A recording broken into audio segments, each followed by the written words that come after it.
সবাইকে নমস্কার এবং সালাম জানাচ্ছি। আজকে আমরা বহু প্রতীক্ষার পরে আমাদের সাথে পেয়েছি নৌসাদ স্যারকে। আর নৌসাদ স্যার আর কেউ নন, এখন deputy labour commissioner West Bengal গভর্নমেন্টের আন্ডারে রয়েছেন। এবং আমাদের সাথে রয়েছেন নাজমুল হক সাহেব, আমাদের বিশিষ্ট শিক্ষক, যাকে আপনারা প্রত্যেকেই চেনেন। তাই সবাইকে আমরা আবার স্বাগত জানাচ্ছি, আর স্যারকেও স্বাগত জানাচ্ছি যে আজকে আমাদের সাথে এই লাইভে সরাসরি এসছেন। এবং স্যার আমাদের সাথে বরাবরই, নাজমুল স্যার তো থাকেনই বিভিন্ন অ্যাওয়ারনেস ক্যাম্পে, বিভিন্ন অ্যাওয়ারনেস প্রোগ্রামে আমরা মানুষকে সচেতন করার জন্য যে লক্ষ্যমাত্রা তৈরি করেছি, সেই লক্ষ্যমাত্রা দিয়ে আমাদের উদ্দেশ্য হচ্ছে মানুষের কাছে কিছু বার্তা পৌঁছে দেওয়া। সেই বার্তার মাধ্যমে মানুষ তার নিজস্ব লাইভলিহুড যাতে চেঞ্জ করতে পারে এবং মানুষ বার্তাবাহক হিসাবে অন্য মানুষের লাইভলিহুড চেঞ্জ করার জন্য পজিটিভ ম্যানারে যাতে এগিয়ে আসতে পারে, সেই ভাবনা চিন্তা করে আমরা এই শোগুলো করার চেষ্টা করেছি। আর একটা জিনিস খুব গুরুত্বপূর্ণ রেখেছিলাম, সেটা হচ্ছে যে আপনি যা চাইবেন, যা করবেন সেটা আপনার, শুধুমাত্র আপনার। কারণ कुछ तो लोग कहेंगे, लोगों का काम है कहना, छोड़ो बेकार की बातों को, कहीं बीत ना जाए रहना। এর মাঝে আমরা প্রত্যেককেই আহ্বান জানাচ্ছি যে যারা আমাদের এই শো দেখছেন তারা অবশ্যই যাতে আমাদের এই পেজটাকে শেয়ার করে দেবেন এবং গরম গরম কফির সাথে আজকের আমরা এই শো শুরু করছি। আচ্ছা, প্রথমে আমি একটু জিনিস বলে নিই। অবশ্যই নৌসাদ সাহেবকে তো আমরা আজকে পেয়েছি, আমরা দুইজন প্রায় আলোচনা করি এবং সামাজিকভাবে বিভিন্ন দিক দিয়ে সবাইকে একটু সচেতন করার চেষ্টা করি। এমনি নিছক সময় কাটানোর জন্য লাইভ করি না আমরা। হ্যাঁ, কেমন আছো, কে এসছো, এই ধরনের আমাদের লাইভ নয়, যাতে একটা ক্রিয়েটিভ কিছু হয় এবং তাতে একটা বার্তা যায়, কারো কোনো একজন হোক, 10 জন হোক, যদি উপকৃত হয় আর কি। তো আমরা চাইবো আমাদের দর্শক মন্ডলী যাতে অনুপ্রাণিত হয়, সেই জন্য আমরা নৌসাদ সাহেবের কাছ থেকে তার একটু কোথায় কোথায় চাকরি করেছেন, কোন কোন সার্ভিসে গেছেন এবং এত সাফল্যের পেছনে তার কি চাবিকাঠি, মন্ত্র, এই সমস্ত জিনিসগুলো যাতে আমাদের শ্রোতা বন্ধুরা একটু উপকৃত হয়, অনুপ্রাণিত হয়, আমরা জানতে চাইবো। তো যাই হোক, সবাইকে অসংখ্য ধন্যবাদ। প্রথমে ইমরানকে ধন্যবাদ জানাচ্ছি যে উনার সাড়াতেই আমি এখানে এসেছি। আর ইমরান খুব এনার্জেটিক ছেলে, আমি কামনা করব সে আরো বড় হোক। এবং আমাদের পাশে মাস্টারমশাই আছেন, নাজমুল মাস্টারমশাই, সবাই চেনো নিশ্চয়।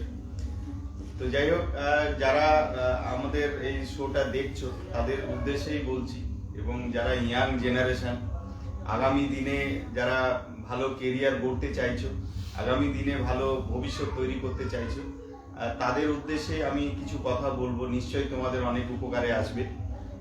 প্রথমেই বলি ভাই, আজকের দিনেও কম্পিটিশন দিয়ে সরকারি চাকরি পাওয়ার যে কিছু কথা, সেই কথাগুলোই আমি বেশি বলবো। প্রত্যেক ছাত্রছাত্রীকে তার মা বাবা যথেষ্ট কষ্ট করে বড় করে ভালো এডুকেশন দেওয়ার চেষ্টা করে এবং সবাই আশা করে তার ছেলে মেয়ে ভালো সরকারি চাকরি পাবে। তো ভালো ডিগ্রি হাসিল করার পরে যদি আজকে সরকারি চাকরি বা ভালো কাজে যদি না লাগো বা ভালো প্রতিষ্ঠিত না হও, সেক্ষেত্রে দুর্ভাগ্যের। তো এই জন্য আমি বলবো যে এখন থেকে যদি প্ল্যানিং করতে পারো, এখন থেকে যদি প্রিপারেশন নিতে পারো, তাহলে আজকের দিনেও সরকারি চাকরি কিন্তু পাওয়া যায়। দেখো, সম্প্রতি নোটিফিকেশন হয়েছে গভর্নমেন্ট অফ ওয়েস্ট বেঙ্গলের পাবলিক সার্ভিস কমিশন, যেখানে প্রতি বছর হাজার হাজার ছেলে মেয়ে নিয়োগ করে।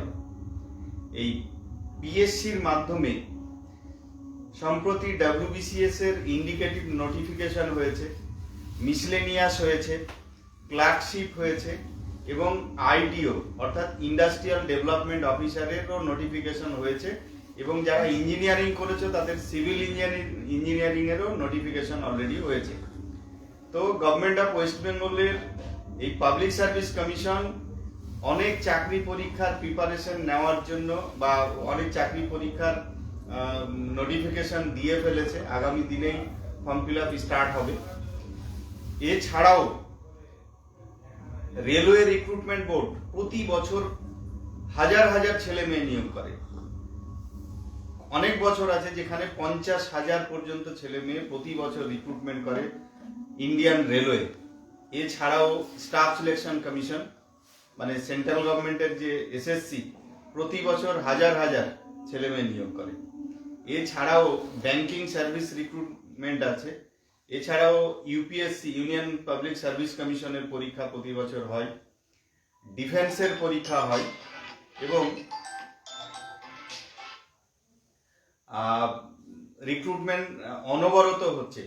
অনেকেই আছে যারা হয়তো শুধুমাত্র স্কুল সার্ভিস কমিশন বা প্রাইমারির দিকে তাকিয়ে আছে। আমি বলবো ভাই, যেহেতু সিচুয়েশন এখন ওই দিকে নেই, শুধুমাত্র স্কুল সার্ভিস বা প্রাইমারির দিকে তাকিয়ে না থেকে অন্যান্য যে রিক্রুটমেন্ট গুলো হচ্ছে সেই দিকে তাকাতে হবে বা ওই দিকের কথা ভাবতে হবে।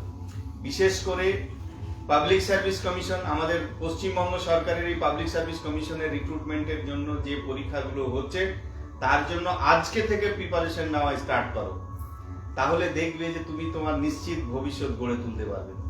এছাড়া যারা রেলকে টার্গেট করছো, যারা ডিফেন্সকে টার্গেট করছো বা যে গভর্নমেন্ট অফ ওয়েস্ট বেঙ্গলের পুলিশের রিক্রুটমেন্ট প্রচুর হচ্ছে, প্রচুর ভ্যাকেন্সি বেরিয়েছে, আগামী দিনেও বেরোবে। তো একটা টার্গেট ফিক্সড করে নেওয়া যে আমি পুলিশ হতে চাই বা আমি ডব্লিউবিসিএস অফিসার হতে চাই বা আমি মিসলেনিয়াসের অফিসার হতে চাই বা আমি ক্লার্কশিপে ক্র্যাক করতে চাই বা অনেকেই আছো যারা অনেকে বিভিন্ন প্যারামিলিটারি আছে বা ডিফেন্সের বিভিন্ন পরীক্ষা আছে তাতেও চাকরি পেতে চাইছো। তো আমি সবাইকে বলবো যে যেটাকে টার্গেট করছো আজকে থেকে ভেবে নাও যে আমি ওই চাকরি পরীক্ষার জন্য প্রিপারেশন নেওয়া স্টার্ট করব এবং সঠিকভাবে যদি প্রিপারেশন নিতে পারো তাহলে আজকের মার্কেটেও আমি বলবো যে প্রচুর চাকরি পাওয়া যায়। এবং আমার নিজের অভিজ্ঞতায় আমি বলছি যে আমি যখন চাকরি পাওয়া স্টার্ট করি, একাধিক চাকরি পরীক্ষায় হয়তো প্রথম দিকে ফেল করেছি ঠিকই, সেই সময় অনেক ক্রাইসিস ছিল। ক্রাইসিস যেমন আগেও ছিল, এখনো আছে, আগামী দিনেও হয়তো থাকবে। তো ওই দিকের কথা না ভেবে তুমি যদি উপযুক্ত হয়ে গড়ে উঠতে পারো তাহলে নিশ্চিত যে কোনো না কোনো চাকরিতে তুমি সাফল্য পাবে। বিভিন্ন চাকরি করেছেন বললেন, মানে আমরাও এটাই বলছি যে আমাদের অডিয়েন্স যারা আছে তারা জানুক যে কোন কোন চাকরি নৌসাদা পেয়েছে। আমি প্রথমেই বলে রাখি যে একটা সময় ছিল যে দিশাহীন ভাবে ঘুরে বেড়াতাম, যে একটার পর একটা হয়তো চাকরি পাচ্ছি না বা বেকারত্বের একটা জ্বালা। তো মানে রিস্টার্ট আপনারও হয়েছে।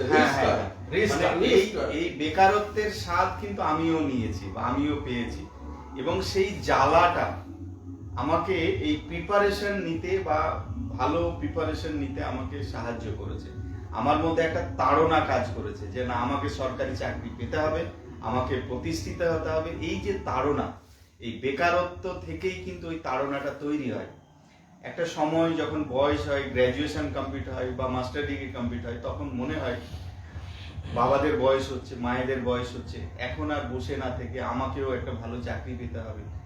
তো তার জন্য একটা তাড়না কাজ করে। সেই তাড়না থেকেই আমি ডব্লিউবিসিএস প্রিপারেশন নেওয়া স্টার্ট করি এবং ডব্লিউবিসিএস পড়া হচ্ছে এমন একটা পড়াশোনা যেখানে ডব্লিউবিসিএস প্রিপারেশন নিলে সব চাকরির প্রিপারেশন হয়ে যায়, আলাদা করে অন্য চাকরির প্রিপারেশন নেওয়ার দরকার হয় না। কম্বাইন্ড এডুকেশন এবং ডব্লিউবিসিএস এর সমস্ত সাবজেক্ট পড়ানো হয়, বিশেষ করে Indian constitution, Indian economy, Indian history, Indian geography এবং অ্যারিথমেটিক, রিজনিং, ইংলিশ, বাংলা সমস্ত কিছু পড়তে হয়। তার মানে একটা কমপ্লিট প্রিপারেশন হয়। তো সেই প্রিপারেশন যখন নেওয়া স্টার্ট করলাম, তারপরে আমি রেলের পরীক্ষা দিলাম এবং আমার আইটিআই করা ছিল। ডব্লিউবিসিএস দিচ্ছি বা অন্যান্য সরকারি চাকরি পরীক্ষা দিচ্ছি, তার সাথে রেলের পরীক্ষা দিলাম। আইটিআই থেকে আমার ইলেকট্রিশিয়ান ছিল। তো ডব্লিউবিসিএস দেওয়ার সাথে সাথে আমি রেলের পরীক্ষা দিলাম এবং প্রথম চাকরি যেখানে সিলেক্ট করলাম আমি, সেটা হচ্ছে ইন্ডিয়ান রেলওয়ে এবং সাউথ ইস্টার্ন রেলওয়েতে অ্যাসিস্ট্যান্ট লোকো পাইলট হিসেবে, অর্থাৎ রেলের ড্রাইভার হিসেবে আমি সিলেক্ট হয়েছিলাম। এবং ট্রেনিং এবং পোস্টিং মিলে আমি 2 বছর চাকরি করেছি ইন্ডিয়ান রেলওয়েতে, সাউথ ইস্টার্ন রেলওয়েতে। এবং পড়াশোনা কিন্তু আমি ছাড়িনি, চাকরি করতে করতে পড়াশোনা করতাম। ট্রেনের যখন ডিউটিতে যেতাম, ট্রেন চালাতাম, আমার ব্যাগে বই থাকতো এবং সেই বই আমি পড়াশোনা করতাম। যেখানেই সুযোগ পেতাম, যখনই পড়ার সুযোগ পেতাম আমি পড়তাম। এবং রেলে চাকরি করতে করতে আমি WBCS সি গ্রুপে রেভিনিউ অফিসার হিসেবে সিলেক্ট হলাম, গভর্নমেন্ট অফ ওয়েস্ট বেঙ্গলের revenue officer, land reforms department. এবং সেখানে জয়েন করলাম। জয়েন করার পরে ট্রেনিং এবং সার্ভিস মিলে 2 বছর চাকরি করলাম এবং আমার পোস্টিং হলো মুর্শিদাবাদের ফারাক্কায়, এবং সেখানে আমি রেভিনিউ অফিসার হিসেবে চাকরি করি।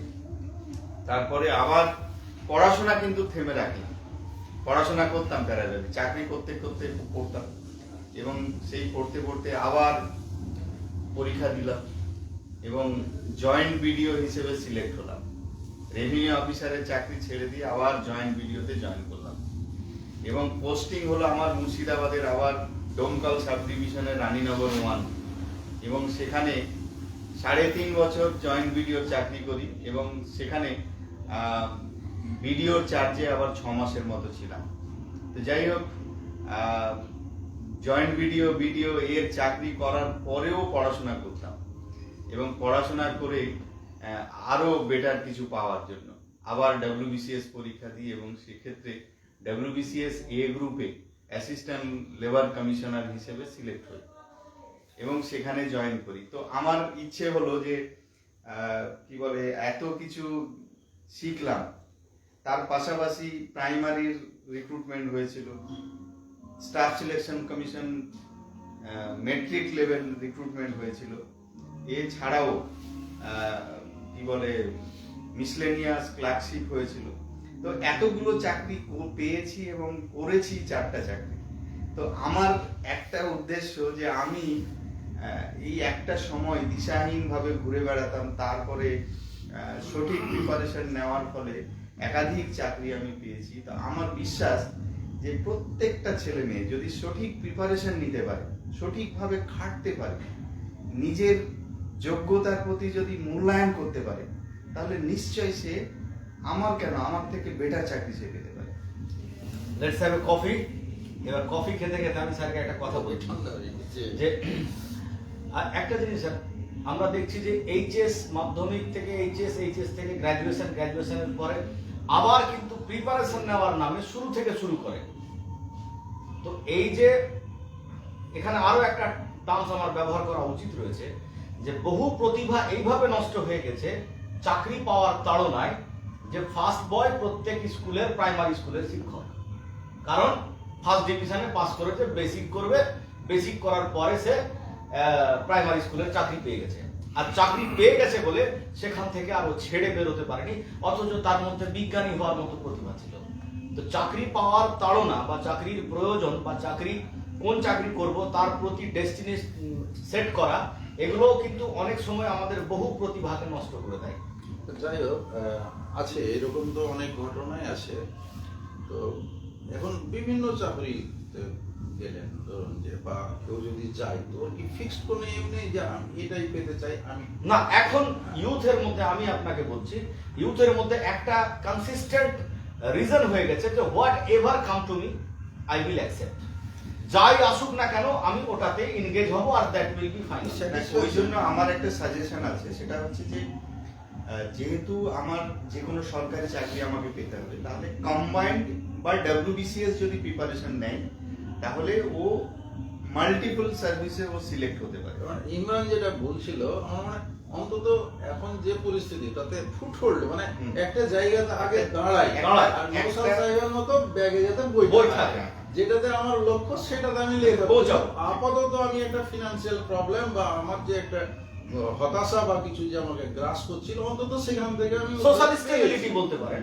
কারণ আমাদের আর্থসামাজিক পরিকাঠামোতে মানে শিক্ষার যে শুধু চাকরি পাওয়া উদ্দেশ্য নয়, কিন্তু আমাদের বাধ্য হয়ে করতে হচ্ছে। মানে এক্সাম্পল যদি দিই, আমার কাছে একটা টিচার এসেছিলেন, জয়ন্ত সাহেব, প্যারেন্ট টিচার মিটিং এ গেছিলাম, তো উনি বলছেন আপনি যদি ভাবুন যে সচিন টেন্ডুলকারকে ওর বাবা ইঞ্জিনিয়ার বানাতে চেয়েছে, তো আমরা ওয়ার্ল্ড ওয়াইড কখনো সচিন টেন্ডুলকার পেতাম?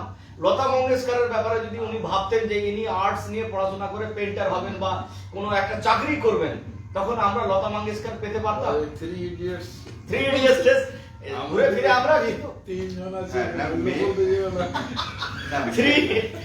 মেন হচ্ছে যে যার যেটা প্রতিভা আছে সেখানে যদি সে ফোকাস দেয় তাতে তার ডেভেলপমেন্ট হবেই, এবং ওটাকে কেরিয়ার হিসেবে সে তৈরি করতেই পারে এবং সে অনেক ভালো জায়গায় পৌঁছাতে পারে। তবে কারো প্রিপারেশন তবে আমাদের যা আর্থ সামাজিক সিচুয়েশন, সেক্ষেত্রে দেখা গেল যে আমাদের এই বাঙালি মধ্যবিত্ত সমাজে সরকারি চাকরিকে আমরা যতটা গুরুত্ব সহকারে দেখি, সেই হিসেবে আমি বলবো যে যদি কেউ সরকারি চাকরি পেতে চায় তাহলে এইভাবে যদি প্রিপারেশন নিতে পারে, তাহলে আমার মনে হয় যে এখনো প্রচুর জায়গা আছে যেখানে সরকারি চাকরি পেতে পারে।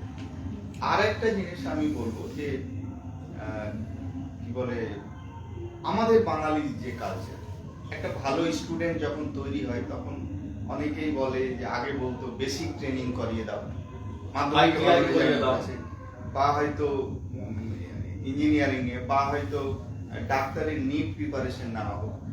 আমি আমার অবজারভেশন যদি আমি বলি যে একটা ছাত্রকে দেখা গেল যে নিটের প্রিপারেশনের পেছনে ছুটতে ছুটতে বা ডাক্তার হওয়ার জন্য সে ছুটতে ছুটতে দেখা গেল 3-4 বছর সময় নষ্ট করলো, আলটিমেটলি হয়তো হলো না, তো অনেকটা সময় নষ্ট করলো। তো শুধু যে ডাক্তার হতে হবে বা ডাক্তার হলেই যে ভালো কেরিয়ার তৈরি হবে, আমি সেটাও বলছি না। আমি বলছি যে ভালো কেরিয়ার যদি তৈরি করতে হয় তাহলে শুধু একমুখী চিন্তা ভাবনা করলে হবে না, যে যেখানে আমার ক্যাপাসিটি যেমন আছে সেই অনুযায়ী আমি এগোবো। আমার যদি সত্যি ডাক্তার হওয়ার ইচ্ছে থাকে, ডাক্তার হওয়ার আমার ক্যাপাসিটি আছে, তাহলে আমি অবশ্যই ওই দিকে ছুটবো।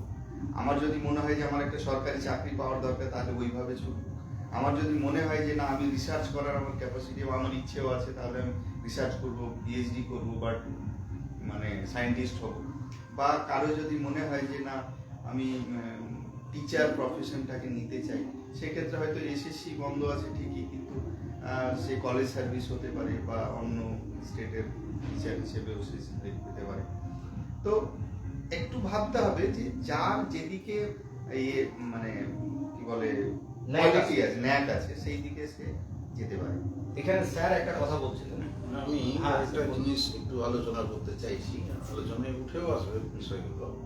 সেটা হচ্ছে যে আজকে যে শিশু আজকে যে প্রাইমারিতে পড়ছে বা হাই স্কুলে পড়ছে, দেখছে যে সুযোগটা হয়তো ডাক্তারিতে আছে কি ইঞ্জিনিয়ারিং এ আছে বা আর কিছু আছে, কিন্তু ও যখন পৌঁছালো ওই জায়গাতে ওই জিনিসগুলো আর সুযোগগুলো এর একটা এক্সাম্পল দিচ্ছি, নতুন ধরনের কিছু চলে এসেছে। এক্সাম্পল হচ্ছে আমরা যখন এইচএসএ পড়ছি স্যার, তখন তো ডিমান্ড ছিল যে জিওগ্রাফি টিচারের খুব অভাব।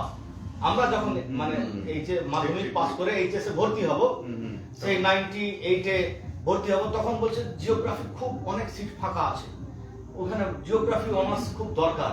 তো প্রত্যেকে কিন্তু জিওগ্রাফি অনার্সের দিকে ঝুঁকে পড়লো। যেই ওর পড়াশোনা গ্র্যাজুয়েট হয়ে জিওগ্রাফি অনার্স শেষ করে আসলো, ততক্ষণে জিওগ্রাফির সিট ফুলফিল হয়ে গেছে। আর একটা পয়েন্ট আমি অনেক ছেলে মেয়ে যারা হয়তো এসএসসির আশাতে খুব পড়াশোনা করছিল ওইভাবে, যখন ওই জায়গায় পৌঁছালো পরীক্ষার উপযোগী হয়ে উঠলো, তখন কিন্তু এসএসসি বন্ধ হয়ে, তাহলে ও এবার বিকল্প বাধ্য হয়ে নিল, কিন্তু ওর মন প্রাণ চাইনি, ও চেয়েছিল টিচার হতে বা আর কিছু এরকম একটা ছিল। তো এখন আগামী দিনে যেভাবে যুগ পাল্টে যাচ্ছে, আর্টিফিশিয়াল ইন্টেলিজেন্স বা এই সমস্ত জিনিসগুলো আসছে, তো আজকে যারা উচ্চ মাধ্যমিক পড়ছে বা জাস্ট কলেজে প্রবেশ করেছে, ভর্তি হয়েছে, এরা কি ধরনের মানে কতটা চোখ কান খোলা রাখতে হবে যে আমাকে কিভাবে নিজেকে অ্যাডাপ্ট করে নিতে হবে পরিবর্তিত পরিস্থিতির সঙ্গে। একদম ঠিক বলেছেন, কারণ হচ্ছে যুগের সাথে একেবারে তাল মিলিয়ে চলতে হবে, রিভলিউশন নিজের আপগ্রেডেশন করতে হবে, এবং কি হয় চোখ কান খুলে রাখতে হবে, কোথায় কি ঘটছে, কিভাবে হচ্ছে, কেন হচ্ছে, এবং খোঁজ খবর রাখা। এবং আজকে যে সোশ্যাল মিডিয়া হোক এর যেমন পজিটিভ দিক আছে আবার নেগেটিভ দিক আছে। আমি এটাকে যদি পজিটিভ কাজে ইউজ করি সেক্ষেত্রে আমি কিন্তু অনেক নিজের ডেভেলপমেন্ট করতে পারি। এটাকে যেন আমরা মিস ইউজ না করি বা খারাপ দিকে যেন use করতে না পারি। এবং যদি এটা আমরা পজিটিভ কাজে লাগাতে পারি সেক্ষেত্রে অনেক ডেভেলপমেন্ট করবে। যদি কোনো একটু ব্যক্তি মানে জেনারেল যে একবার বললেন বা আমরাও জানি যে ক্যারিয়ার তৈরি করতে গেলে ওইভাবে লেগে থাকতে হবে বা কিছু স্পেসিফিক যদি কিছু বলেন যে হ্যাঁ। কিভাবে ও নিজেকে প্রস্তুত করবে, এই একবার একটা স্যাম্পল দিয়ে যে To কিভাবে the point. হ্যাঁ হ্যাঁ তো আমি যাতে এটা কেউ follow করতে পারে, আপনার প্র্যাকটিক্যালি আমি যারা কম্পিটিটর আছো বা যারা হয়তো সরকারি চাকরি পেতে চাইছো, আমি একটা কথা বলে দিই যে ভাই শর্টকাট ভেবো না, একটু শর্টকাট পরিশ্রম করতেছে। আর একটা জিনিস হচ্ছে যে সব ভালো যার শেষ ভালো। মানে একাডেমিক পড়াশোনা একরকমের পড়াশোনা আর চাকরি পাওয়ার পড়াশোনাটা একটু অন্যরকম। তো আমি মনে করি যে একেবারে মানে লাস্ট এফোর্ট দিতে হবে যে আমি এই চাকরিটা পেতে চাই, তো চাই, আমার এটা দরকার, এবং এর জন্য একেবারে লাগান, জেদ এবং কি বলবো এফোর্ট একেবারে সর্বোচ্চ মানের দিতে হবে। যে ভাই আমি পরিশ্রম করে আমার নিজের যোগ্যতায় আমি আমার অধিকার আমি ছিনিয়ে নেবই, এবং এর জন্য যদি আমাকে যত পরিশ্রম করতে আমি করব। আমার যদি পড়াশোনাটা একাডেমিক পড়াশোনা আমি হয়তো 4 ঘন্টা 5 ঘন্টা করেছি, এটা আমি দরকার হলে 6 ঘন্টা 7 ঘন্টা 8 ঘন্টা করতে হয় আমি করবো। এই 2টা বছর যদি আমি কেউ মন থেকে যদি স্টাডি করতে পারে তাহলে সে যে কোনো চাকরি পরীক্ষায় তার লাগবে। মানে ডিগ্রি বা বোর্ডের কাউন্সিলের এবং পরীক্ষা আমি একটা কথা পরিষ্কার বলি আপনাকে, সেটা হচ্ছে পাবলিক সার্ভিস কমিশনের মোদ্দা কথা হচ্ছে যে তুমি কি নিয়ে পড়েছো, কোথা থেকে পড়েছো, কি রেজাল্ট করেছো, আমাকে দেখিয়ে লাভ নেই। আমার পরীক্ষায় তুমি তোমার যোগ্যতা প্রমাণ তার করতে মানে চাও। কি মাধ্যমিক হোক উচ্চ অর্থাৎ মাধ্যমিক হোক একাডেমিক পড়াশোনায় কি করেছো এগুলো এইটা অনেক তো- public service commission, staff selection commission, UPSC কেউ দেখতে আসে না। তার মানে এটা কি এরকম ছোট জাস্ট হচ্ছে যে তোমার এখন কি কোয়ালিটি আছে। কোয়ালিটি আছে এখানে এই উত্তরে একটা জিনিস আমি দুদিন আগে আমাদের একটা সেমিনারে হয়েছে, আমি উত্তরে বলেছি যে আমার ছেলেকে আপনার স্কুলে দিয়েছি শুধুমাত্র ডিসিপ্লিন ফলো করার জন্য, এবং আপনার স্কুলের প্রতি ইন্টারেস্ট ক্রিয়েট করা আপনার দায়িত্ব। পড়াশোনা ও কি করছে আই ডোন্ট কেয়ার অ্যাবাউট, কারণ ও একটা সময় গিয়ে যদি ও চায় 2 বছরে 4 বছরের সিলেবাস কভার করতে পারে, ইউটিউব থেকে শুরু করে বিভিন্ন ওয়েবসাইট, বিভিন্ন কিছু রিসোর্সেস রয়েছে যে কোনো জায়গায় সে পড়তে পারে। এই জন্য আমি একটা জিনিস বলি, সেটা হচ্ছে যে ওই যে অনেকে রেজাল্টের পেছনে ছোটে, Yes. একাডেমিক পড়াশোনা, Yes. আমি বলবো এই রেজাল্টের পেছনে ছুটে ভাই লাভ নেই। ও আমি জানা- আমি আমি আজকে চ্যালেঞ্জের সঙ্গে বলছি যে কোন স্টুডেন্ট যদি আজকে একেবারে ব্রিলিয়ান্ট রেজাল্ট করে 99.9% যদি ও মার্কস পায়, তাও তাকে ডেকে চাকরি দেবে না। না চাকরি যদি সে পেতে চায় তাহলে তাকে ওই কম্পিটিশনে বসতে হবে। ছোট করে যদি বলতে হয় মূল কথা সুতরাং সুতরাং ওখানে যে পারফর্ম ভালো করবে তারই চাকরি। মানে ব্যাপারটা হচ্ছে যে বোর্ডের বা কাউন্সিলের বা ইউনিভার্সিটির যে আমরা পরীক্ষা যে ছাত্রছাত্রীরা বসছে, এটা হচ্ছে সবাইকে পাস করানোর বা একটা হ্যাঁ, এই জন্য আমার Net বলা হয় practice, academic net পড়াশোনা- practice। না, এই জন্য আমার মনে হয় যে একাডেমিক পড়াশোনায় ওর বেস যেন ক্লিয়ার হয়। মানে Clear সোজা কথা হচ্ছে concept গুলো যাতে clear। অঙ্কটা যেন ওর নিজে বুঝে করতে পারে, ইংরেজিটা অন্তত যেন সে 2 লাইন সুন্দর করে লিখতে পারে, বাংলাটা যেন সে শুদ্ধ করে লিখতে পারে, এই যোগ্যতাটা তার যেন তৈরি হয়। আমি আমার স্কুলের ছাত্রছাত্রীদের বলি যে দেখো এই মাধ্যমিকের বা উচ্চ মাধ্যমিক পরীক্ষায় অনেক মার্কস পাচ্ছ, তো ভাবছো খুব ভালো না, ওটা তো সবচেয়ে দুর্বলকে পাস করানোর জন্য সরকারি ব্যবস্থা করেছে যে পাস যাতে বেশি করে, কম পাস করলে তো চারিদিকে হইচই শুরু হয়ে যাবে। আমি কিন্তু বলি যখন চাকরির পরীক্ষাতে আমি তো ক্রিমটা বেছে নেবো, সুতরাং এই যে টা- আজকে আমি বলি question করা। গোটা ভারতবর্ষের মধ্যে লিটারেসি রেট বিহারে সব থেকে কম, অথচ বড় বড় সরকারি চাকরি পরীক্ষা সব থেকে বেশি ছেলে ক্র্যাক করে ওই বিহারি ছেলে মেয়েরা। আইএএস পরীক্ষায় ওরাই বেশি সংখ্যায় পাচ্ছে আমাদের বাঙালি থেকে। রেলওয়ে রিক্রুটমেন্ট বোর্ডে যদি আজকে ওয়েস্ট বেঙ্গলে বিশেষ করে ক্যালকাটা আরআরবি হোক বা মালদা আরআরবি মানে রেলওয়ে রিক্রুটমেন্ট বোর্ড হোক, সেখানে যদি 100টা ছেলে মেয়ে রিক্রুটমেন্ট হয় সেক্ষেত্রে 60% ছেলে মেয়ে বিহার থেকে এসে এই বাংলাতে চাকরি করছে, বা 70% বা 80%। এটা কেন হচ্ছে যে ওরা আসলে ওই একাডেমিক পড়াশোনার পেছনে না ছুটে ওদের একটা কথা হচ্ছে যে কোনো মতে একটা গ্র্যাজুয়েশন করব Valuable আর education। ফোকাস দেব আমি কম্পিটিটিভ এক্সামে, কারণ ওটাই তো আমাকে চাকরিটা পাইয়ে দেবে। সুতরাং ওই দিকে যদি ভালো করে ফোকাস দিতে পারি তাহলে আমি ইজিলি ভালো চাকরি পেয়ে যাবো। মানিকচক কলেজে পড়ে আজকের UPSC দিনে দিতে দেখুন, পারে। আজকের দিনে দেখুন যে একটা ব্যাংকে গেলে, আমার বাংলার যে কোনো ব্যাংকে যদি যাই সেক্ষেত্রে দেখি যে আমার ম্যানেজার সাহেব বিহারের ছেলে right. বা ঝাড়খণ্ডের ছেলে বা Right. ইউপির ছেলে। Right. তো এটা কেন হবে যে আজকে বাঙালি ছেলে মেয়ে ওই প্রাইমারি হাই স্কুল আর ওই পুলিশ কনস্টেবলের জন্য ছুট বসে আছি?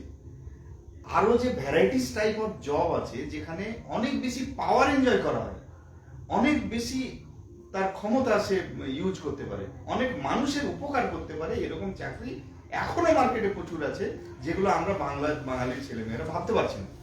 কারণটা হচ্ছে আমাদের টেন্ডেন্সি এক ধরনের ছিল যে ইজিলি চাকরি পাওয়া। অনেকেই আছে, আমি এই কথাটা অপ্রিয় হলেও সত্য, যে আজকে অনেক বাঙালি ছেলে মেয়ে 10,000 টাকার বই কিনে সে পড়বে না, কিন্তু 10 লাখ টাকা ঘুষ দেওয়ার জন্য সে রাজি হয়ে যাচ্ছে। মেন্টালিটিটাই এরকম। মেন্টালিটিটা এত জায়গায় এসছে যে পড়াশোনা না করে ইজিলি কি করে আমি চাকরি তবে পাবো। একটা জিনিস আছে স্যার, এই ইউথের ভেতরে এই জায়গাটা মানে কিভাবে তৈরি হয়েছে, এটা আমি যেহেতু ইউথের সাথে কানেক্টেড, সেটা হচ্ছে যে পথ প্রদর্শকের খুব অভাব। ঠিক ঠিক। আচ্ছা, ভার্সেটাইল জবে আমরা কিভাবে যাব, বলবেটাকে, হুম, হুম।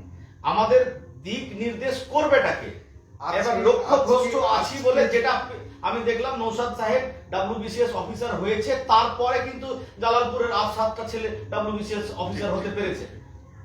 একজন লোক হাই স্কুল টিচার নাজমুল হক হয়েছেন ভুতনি থেকে, তারপরে কিন্তু আর 10টা নাজমুল হকের মতো 10টা টিচার ভেবেছে যে আমিও তাহলে হাই স্কুল পেতে পারি।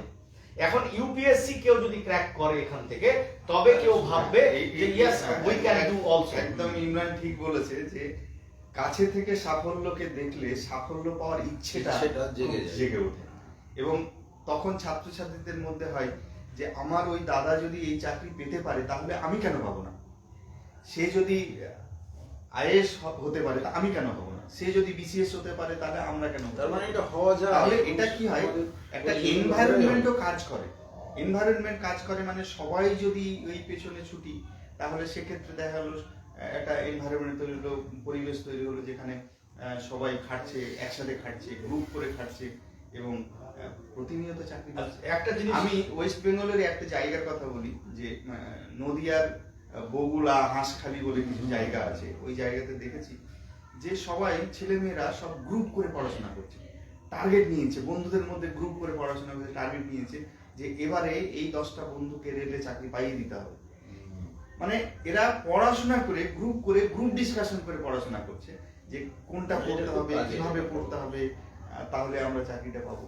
তা আমি মনে করি যে একটু নেটওয়ার্ক তৈরি করা, বন্ধুদের মধ্যে গ্রুপ করা, একটু গ্রুপ ডিসকাশন করে পড়া এবং একে অপরের সাথে কম্পিটিশনে পড়াশোনা তাহলে একেবারে ফোকাস দেওয়া, তাহলে আমার মনে হয় যে ডেভেলপমেন্টটা অনেক বেশি হবে।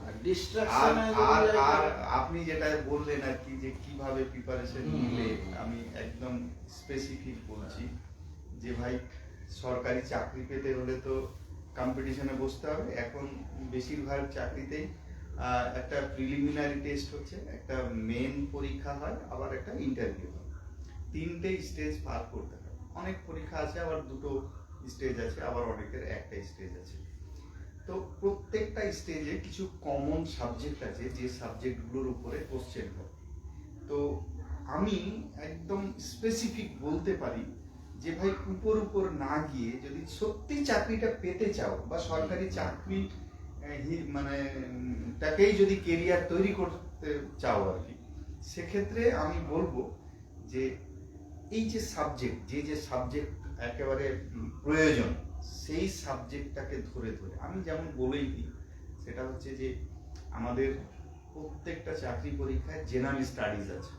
জেনারেল স্টাডিজটা হচ্ছে খুব ভাস্ট সাবজেক্ট। এই জেনারেল স্টাডিজের মধ্যে ইন্ডিয়ান জিওগ্রাফি আছে, ইন্ডিয়ান হিস্ট্রি আছে, ইন্ডিয়ান কনস্টিটিউশন আছে, ইন্ডিয়ান ইকোনমি আছে, ট্র্যাডিশনাল জিকে আছে, কারেন্ট অ্যাফেয়ার্স আছে, সব ঢুকে আছে এবং জেনারেল সায়েন্সও আছে।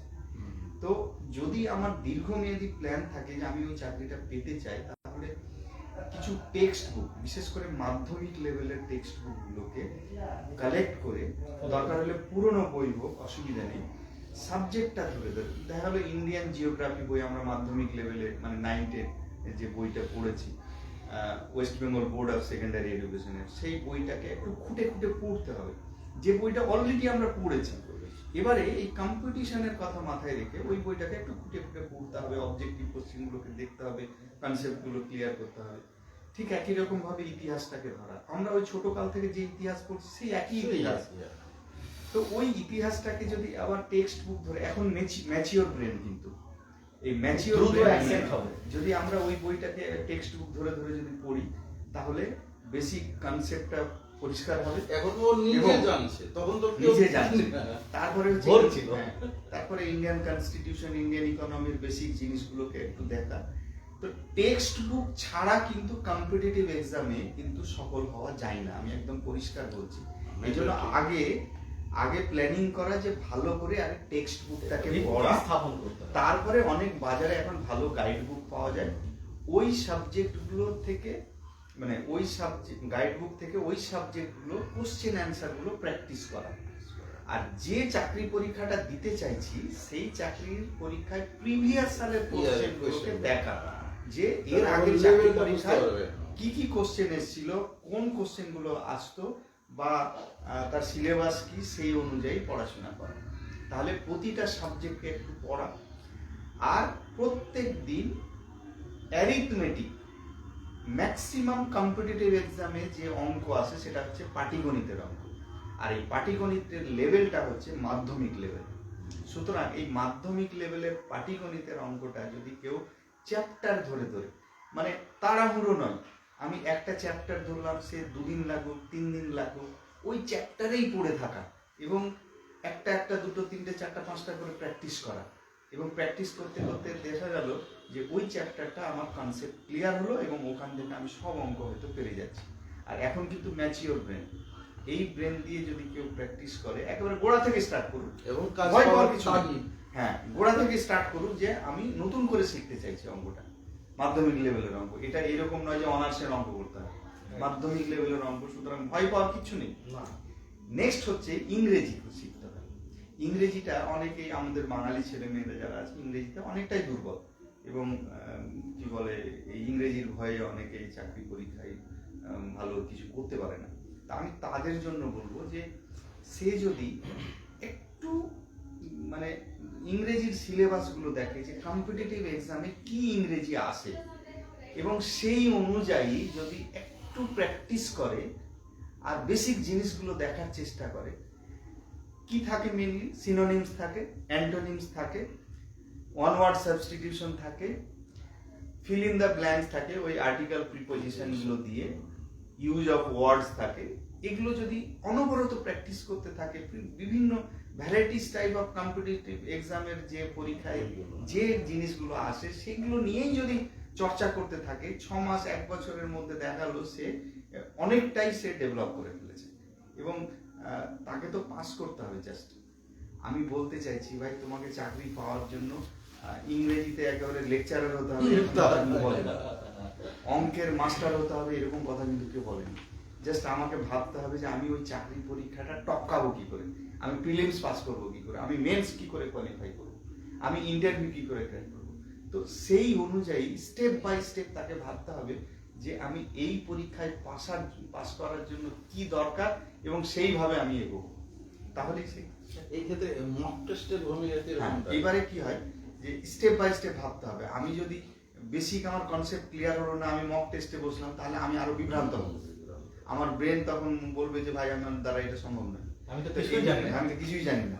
তো এই জন্য কি হয়, আমি আগে টেক্সট বুক পড়বো, তারপরে কোশ্চেন অ্যান্সার প্র্যাকটিস করবো, তারপরে আমি সেইগুলোর মক টেস্ট দেবো, তাহলে আমি নিজেকে ভেরিফাই করতে পারবো, আমার কনফিডেন্স লেভেল ডেভেলপ করবে, এবং সেই কনফিডেন্স ডেভেলপ করলেই আমি চাকরি পরীক্ষায় কিন্তু ক্র্যাক করতে পারবো। তো এই জন্য আমি বলবো, এই সাবজেক্ট ধরে ধরে ধরে ভাই যদি এগোতে পারো, প্ল্যানিং করো যে 1 বছর বা 2 বছর আমি নিজেকে সঁপে দিলাম, আমি অন্য কিছু আর ভাবছি না, আমার ধ্যান জ্ঞান সমস্ত কিছু এই কম্পিটিটিভ এক্সাম।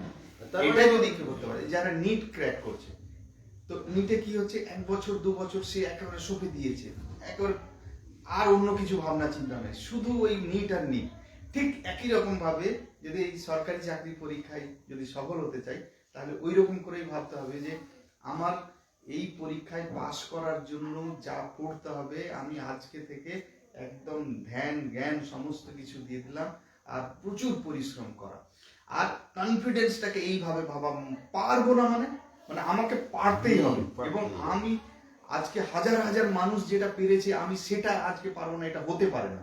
ওই মানুষটা যদি করে থাকতে পারে তাহলে আমি কেন পারবো না, এবং আমি এটা করে দেখাবোই। রাইট। এবং এই স্পিরিট যদি তার মধ্যে থাকতে পারে, Determination। একদম আচ্ছা, এই ডেডিকেটেড। পার্টটা তো গেল দাদা, যে যারা 20% সোসাইটির চাকরি প্রার্থী বা চাকরি পাবে, বাকি 80% এর কথা হ্যাঁ, ভাবতে হবে।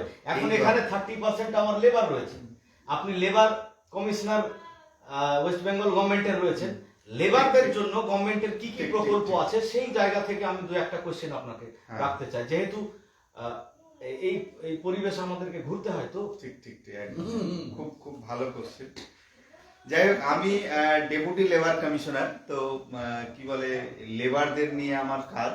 তো এটা বিভিন্ন ইন্ডাস্ট্রিয়াল লেবার হতে পারে, আমাদের মালদা যেহেতু মাইগ্রেন্ট লেবার, মাইগ্রেন্ট ওয়ার্কার্স এবং পরিযায়ী শ্রমিক যেটাকে বলে, একদম। তো আমাদের মালদাতে এটা বলতে আমার দ্বিধা নেই যে মালদাতে বড় ইন্ডাস্ট্রিজ নেই বলে এখানকার প্রচুর শ্রমিক বাইরে কাজ করতে যায় এবং বিভিন্ন রাজ্যে কাজ করতে যায় এবং সেক্ষেত্রে বিভিন্ন সমস্যার সম্মুখীন হয়। তো আমি কিছু সাজেশন আমি দেব বা কিছু বলবো যে যেটা এই শ্রমিক শ্রেণীর মানুষদের অনেক উপকারে আসবে।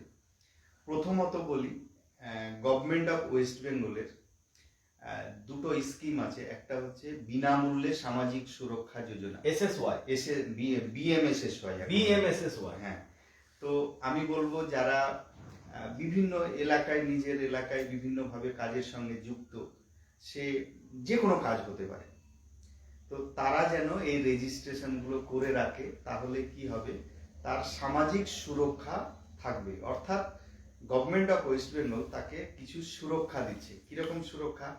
তার প্রভিডেন্ট ফান্ড ফ্রিতে দিচ্ছে, বা তার যদি মৃত্যু হয় তার নমিনিকে একটা 50 থেকে 2 লক্ষ টাকা দিচ্ছে, এবং যদি কোনো কারণে ডিসেবিলিটি হয় সেক্ষেত্রেও তাকে কিছু অনুদান দিচ্ছে, এবং কি বলে আরো কিছু পেনশনের ব্যবস্থা করে দিচ্ছে।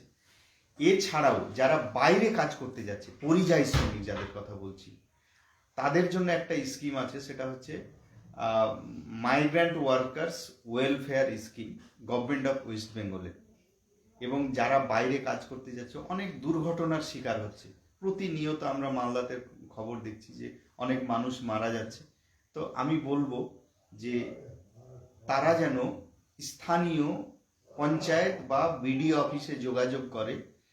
লেবার ডিপার্টমেন্টের একজন লোক আছে, অফিসার আছে, বা বিভিন্ন এজেন্ট আছে, তাদের কাছে ডকুমেন্টস দিলে তারা ওই রেজিস্ট্রেশনটা অনলাইনে করে দেবে।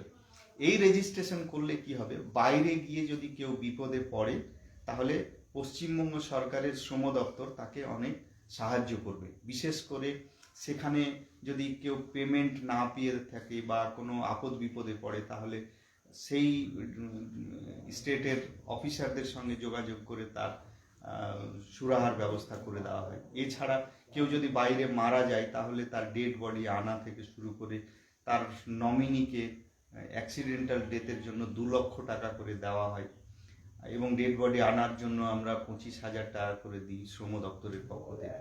তো এই সুবিধাগুলো কিন্তু পরিবারের লোকজন পেতে পারে, এই জন্য আমি বলবো যে রেজিস্ট্রেশন করে যায়। এটা তো হচ্ছে একটা সুরক্ষার ব্যাপার বললাম। এবারে আরেকটা জিনিস বলে রাখি, সেটা হচ্ছে যে কেউ যদি কোনো কাজ শিখে রাখে, হয়তো আমি ভালো এডুকেশন দিতে পারি, স্কিলড লেবার মানে তার যদি স্কিল ডেভেলপমেন্ট থাকে, মানে কেউ যদি কোনো একটা কাজে এক্সপার্ট থাকে, সোজা সাপটা ভাষায় বলি, যে কেউ হয়তো দেখা গেল যে রাজমিস্ত্রির কাজ ভালো পারে, বা কেউ হয়তো দেখা গেল যে কার্পেন্টার আছে। তো এই যে বিভিন্ন যারা বিভিন্ন কাজ জানে, নাপিত আছে, হ্যাঁ নাপিত আছে, তো এরা যদি ওই এমপ্লয়মেন্ট এক্সচেঞ্জ অফিস আছে তাদের সঙ্গে যোগাযোগ রাখে, তাহলে বিভিন্ন ইন্ডাস্ট্রিজ আছে, সে ছোট বড় বিভিন্ন ইন্ডাস্ট্রিজ আছে, তারা এখন বিভিন্ন লোক নিয়োগ করে। তো এই লেবার ডিপার্টমেন্টের এই এমপ্লয়মেন্ট এক্সচেঞ্জ অফিসে ওদের বলে দেওয়া হয় যে আমার 10 জন লোক লাগবে, কেউ কোনো ইন্ডাস্ট্রিজ বা কোনো কারখানা বললো যে আমার 15 জন লোক লাগবে, কেউ বলে 100 জন লোক লাগবে। তো তাদের রিক্রুটমেন্টটা এই এমপ্লয়মেন্ট এক্সচেঞ্জের মাধ্যমেও কিন্তু হচ্ছে। এছাড়াও কেউ হয়তো জুটের কাজ জানে, তো জুটের তাকে ওই এমপ্লয়মেন্ট এক্সচেঞ্জের মাধ্যমে জুটের ট্রেনিং এর ব্যবস্থা করা হয় এবং ওই ট্রেনিং দিয়ে তাকে ওই বিভিন্ন জুট ফ্যাক্টরিগুলোতে কাজের ব্যবস্থা করে দেওয়া হয়। তো সুতরাং এটা একটা বড় অপরচুনিটি যে এমপ্লয়মেন্ট এক্সচেঞ্জের সাথে যোগাযোগ রাখলে তাদের কাজের ব্যবস্থা কিন্তু করা হয়। এছাড়াও আরেকটা কথা বলি, গভর্নমেন্ট অফ ওয়েস্ট বেঙ্গলের শিল্প দপ্তর আছে। এই শিল্প দপ্তরে বিভিন্ন উদ্যোগী যারা, মানে যারা বেকার যুবক যুবতী যারা হয়তো শিক্ষিত হয়েছে, হয়তো চাকরির আশা না করে হয়তো কিছু করতে চাইছে, স্টার্ট আপ করতে চাইছে, তাদের জন্য বিভিন্ন স্কিম নিয়ে এসেছেন, লোনের ব্যবস্থা করেছে। এবং এই লোনটা দেওয়া হয় তাকে ওই জন্য যে সে যাতে কোনো একটা বিজনেস স্টার্ট করতে পারে বা কোনো একটা কলকারখানা গড়ে তুলতে পারে, তার জন্য লোন দেওয়া হচ্ছে, তাকে মেশিন কিনে দেওয়ার ব্যবস্থা করা হচ্ছে, তার জায়গার ব্যবস্থা করে দেওয়া হচ্ছে। মানে শিল্প কারখানা বা ছোটখাটো কিছু করার জন্য সমস্ত জোগাড় ওই শিল্প দপ্তর কিন্তু করে দিচ্ছে, ক্ষুদ্র শিল্প দপ্তর। তো তাদের সঙ্গে যদি কেউ যোগাযোগ করে তারা কিন্তু অনেক সাহায্য করছে এবং তার কি বলবো কর্মসংস্থানের ব্যবস্থা কিন্তু সে করে দিচ্ছে। এরকম নয় যে তাকে সরকারি চাকরি পেতে হবে বা হয়তো বাইরে গিয়ে কাজ করতে হবে, এরকম কিন্তু নয় ভাই। কেউ যদি মনে করে যে আমি কিছু উদ্যোগপতি হতে চাই বা আমি উদ্যোক্তা হতে চাই বা আমি কোনো কারখানা গড়ে তুলতে চাই বা আমি কোনো ভালো দোকান করে তুলতে চাই বা আমি কোনো শোরুম করতে চাই, তাহলে এই শিল্প দপ্তর তাকে বিভিন্নভাবে সাহায্য করছে, লোনের ব্যবস্থা করা হচ্ছে। এমনকি আমি আরেকটা পরিষ্কার বলছি, যারা পরিযায়ী শ্রমিক বাইরে কাজ করতে যাচ্ছে তাদেরকেও অফারটা দেওয়া হচ্ছে যে তারা ক্যাম্প করা হচ্ছে, হ্যাঁ, প্রতিটা ব্লকে ব্লকে ক্যাম্প করা হচ্ছে। বা বিডিও অফিসে যে আইডিও সাহেব আছে, ইন্ডাস্ট্রিয়াল ডেভেলপমেন্ট অফিসার, ওর সঙ্গে যদি যোগাযোগ করা হয় তাহলে তাকে সে সাহায্য করবে এবং কি কি ডকুমেন্টস লাগবে এবং সে কি করতে চাইছে, কি দোকান করতে চাইছে নাকি ছোটখাটো কারখানা গড়ে তুলতে চাইছে নাকি কোনো শোরুম করতে চাইছে, তো তাকে তার রিকোয়ারমেন্ট অনুযায়ী তাকে সাহায্য করবে আইডিও এবং তাকে লোনেরও ব্যবস্থা করে দেবে এবং সেই লোন দিয়ে সে কারখানা গড়ে সে যেন কর্মসংস্থান গড়ে তুলতে পারে এবং আরো 4টা লোককে এবং সে শুধু নিজের নয়, নিজের তো ডেভেলপমেন্ট হবেই, সাথে সাথে আরো 10টা লোককে সে কাজে লাগাতে পারবে। এই ব্যবস্থাটা হচ্ছে, এটা হচ্ছে যে এই মানসিকতাটা গড়ে তুলতে হবে যে আমি কিছু করব। আমি যদি পরনির্ভরতায় যদি থাকি, এমপ্লয়ি না হয়ে আমি এমপ্লয়মেন্ট জেনারেট আমি এমপ্লয়মেন্ট জেনারেট করব, মানে আমি 10টা লোককে কাজে লাগাবো। তবে একটাই সেটা হচ্ছে যে মানসিকভাবে তোমাকে ভাই চাঙ্গা হতে হবে, উদ্যোগী হতে হবে। কে আরেকটা পরিষ্কার কথা আমি বলি, একদম সোজা সাপটা কথা বলি, কেউ তোমাকে বাড়িতে এসে কিছু দিয়ে যাবে না, তোমাকে বুঝতে হবে তোমার কি অধিকার, আর সেই অধিকারের কথা জেনে সেই অধিকার নেওয়ার জন্য তোমাকে কিন্তু এগিয়ে আসতে হবে। এবং গভর্নমেন্ট অফ ওয়েস্ট বেঙ্গল হোক বা ইন্ডিয়ান গভর্নমেন্ট হোক, প্রতিটা সরকারি অফিস এই তোমাদের জন্যই বা মানুষের জন্যই কিন্তু অফিসগুলো, এই অফিসগুলোতে ডাইরেক্ট যাবে, ডাইরেক্ট গিয়ে দরকার হলে অফিসারের সঙ্গে কথা বলবে যে স্যার আমি এটা করতে চাই, আমাকে এই হেল্পটা করুন। এবং এই অফিসাররা, এই সরকারি অফিসগুলো এই সাধারণ মানুষকে পরিষেবা দেওয়ার জন্যই কিন্তু আছে, আর তাদের এই পরিষেবা দেওয়ার জন্যই কিন্তু ওরা বেতন পায়। সুতরাং ভাই সাধারণ মানুষ যারা আছো, যারা ছেলে মেয়ে আছো, যারা কিছু করতে চাইছো, তারা এই সংশ্লিষ্ট দপ্তর মানে কনসার্ন ডিপার্টমেন্টে গিয়ে ডাইরেক্ট গিয়ে কথা বলো, দেখবে তোমাদের অনেক কাজ। আমি অনেক দপ্তরে চাকরি করেছি, তো আমি নিশ্চয়ই জানি যে আসলে মানুষ না অনেক কিছু জানেই না যে তার কি অধিকার। Right. সেই অধিকারটা পাওয়ার জন্য বা তাকে এগিয়ে আসতে হবে। এখানে একটা প্রশ্ন করে ফেলি যে আর মানুষের free-তে- ফান্ডামেন্টাল রাইটস হুম। আর কি কি যারা আছে? ওই ফ্রিতে সব কিছু মানে আমাকে হ্যাঁ। এখানে দিয়ে দেবে, তার একটা কথা আমি এর আগেও বলেছিলাম, মনেও নেই। when the product is এটা- free, এটা- you are the product. এটা এই আলোচনার প্রসঙ্গে ইমরান বলেছে যে ফান্ডামেন্টাল রাইটস। Yes. আমি একদম পরিষ্কার করে বলি যে আমাদের ভারতীয় সংবিধানে ভারতবর্ষের প্রতিটা নাগরিককে কিছু অধিকার দিয়েছে, যেটাকে আমরা মৌলিক অধিকার বলি, যেটাকে হ্যাঁ। ফান্ডামেন্টাল রাইটস বলি। এটা কোনো ধর্মের ব্যাপার নয়, এটা কোনো কমিউনিটির ব্যাপার নয়, বা কোনো উঁচু নিচুর ব্যাপার নয়। প্রত্যেক নাগরিককে ইন্ডিভিজুয়ালি এই রাইটস দিয়েছে। সুতরাং তুমি এই রাইটস যদি জানতে পারো তাহলে তুমি নিজেই বুঝতে পারবে যে তুমি কতটা ক্ষমতার অধিকারী। তো এই জন্য আমি পরিষ্কার বলছি, ভারতীয় সংবিধানে এই মুহূর্তে 6টা মৌলিক অধিকার আছে আমাদের, মানে 6টা ফান্ডামেন্টাল রাইটস আছে। নাম্বার 1 হচ্ছে রাইট টু ইকুয়ালিটি, অর্থাৎ সাম্যের অধিকার। সমান। মানে আইনের চোখে ভারতবর্ষের প্রতিটা নাগরিক কিন্তু সমান। এইরকম কখনো ভাববে না যে ওর পয়সা আছে বলে ও বেশি অধিকার পাবে বা বেশি প্রায়োরিটি পাবে, এরকম কিন্তু নয়। সংবিধানে নেই। সংবিধানে প্রত্যেকটা নাগরিককে সমান অধিকার দিয়েছে। বাহ। এই অধিকারটাকে তোমাকে বুঝতে হবে এবং এই অধিকারটাকে ছিনিয়ে নিতে হবে। নাম্বার 2 হচ্ছে স্বাধীনতার অধিকার। প্রত্যেকটা নাগরিককে স্বাধীনভাবে চলা, স্বাধীনভাবে খাওয়া, স্বাধীনভাবে পড়া, বলা। স্বাধীনভাবে কথা বলার অধিকার দিয়েছে। অর্থাৎ 6 রকমের অধিকার আছে। তো এই অধিকারগুলো তোমার যদি থাকে তাহলে তুমি যদি বুঝতে পারো তাহলে ভারতবর্ষে তুমি সচেতন নাগরিক হিসেবে তুমি পরিগণিত হবে। নাম্বার 3 হচ্ছে যে ধর্মীয় স্বাধীনতার অধিকার। তার আগে আরেকটা বলিনি, সেটা হচ্ছে শোষণের বিরুদ্ধে অধিকার। নাম্বার 3 শোষণের বিরুদ্ধে অধিকার, মানে রাইট এগেনস্ট এক্সপ্লয়টেশন। মানে তোমাকে কেউ শোষণ করতে পারবে না, এই অধিকার কিন্তু দিয়েছে। শোষণের বিরুদ্ধে অধিকার মানে হচ্ছে তোমাকে জোর করে কেউ খাটাতে পারবে না, বেগার খাটাতে পারবে না, তোমাকে বদ্ধ করে প্রেসার দিয়ে কোনো কাজ করাতে পারবে না।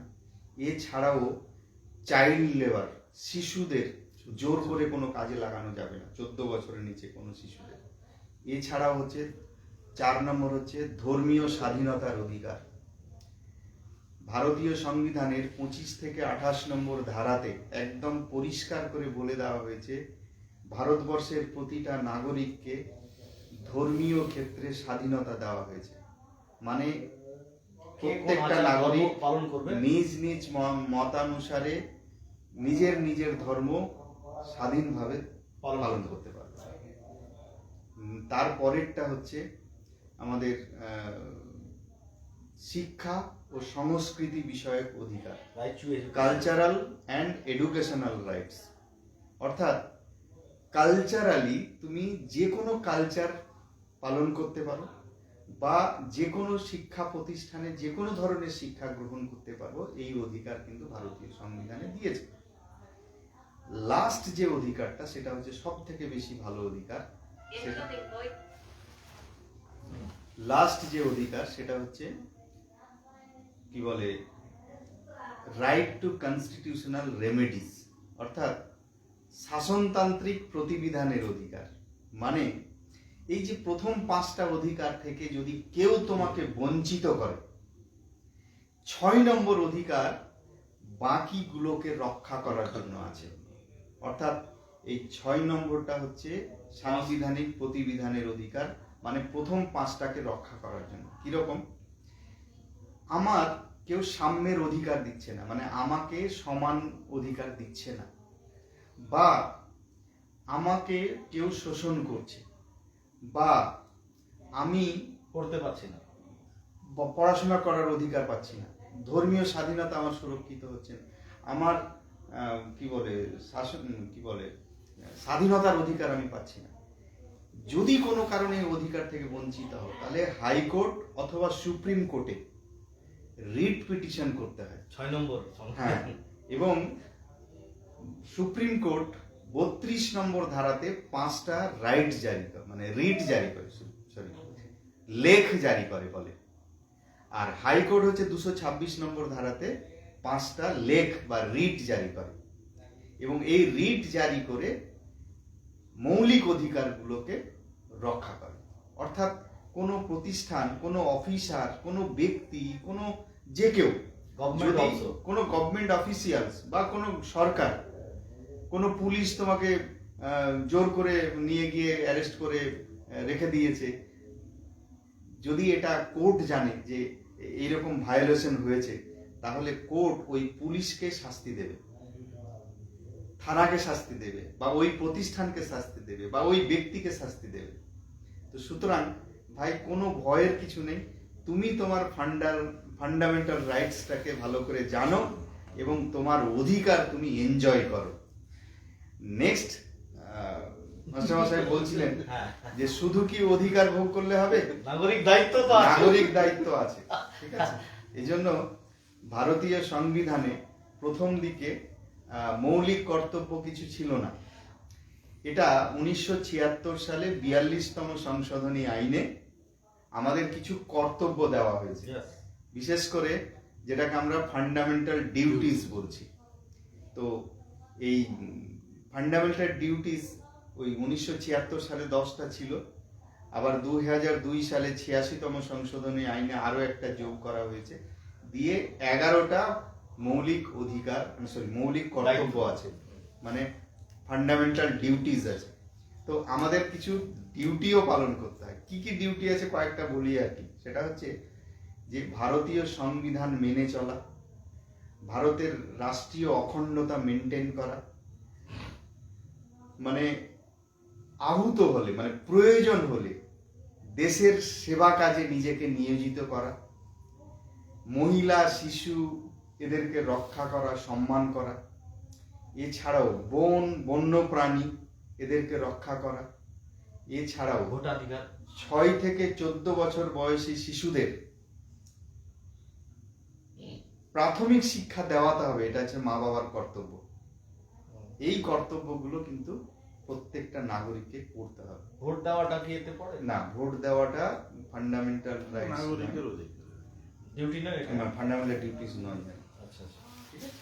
তো যাই হোক, এই হচ্ছে আমাদের কিছু আলোচনা প্রসঙ্গে আমি বলে দিলাম যে আমাদের কি অধিকার আছে। তো আমার সোজা কথা হচ্ছে, ভাই আমার কি অধিকার, এই অধিকারটা আগে ভালো করে আমাকে জানতে হবে, এবং এই অধিকার ছিনিয়ে নেব এই মানসিকতাটা রাখতে হবে।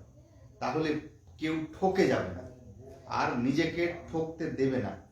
সচেতন নাগরিক হিসেবে নিজেকে আত্মপ্রকাশ করো, এবং দেশের নাগরিক হিসাবে দায়িত্ব পালন করতে হবে। হ্যাঁ, এবং দেশের জন্য দায়িত্ব পালন করো এবং মানুষের সেবা করো। এই মানুষের সেবা করার অধিকার বা মানুষের সেবা করার সুযোগ তখনই পাবে যখন নিজেকে তৈরি করবে।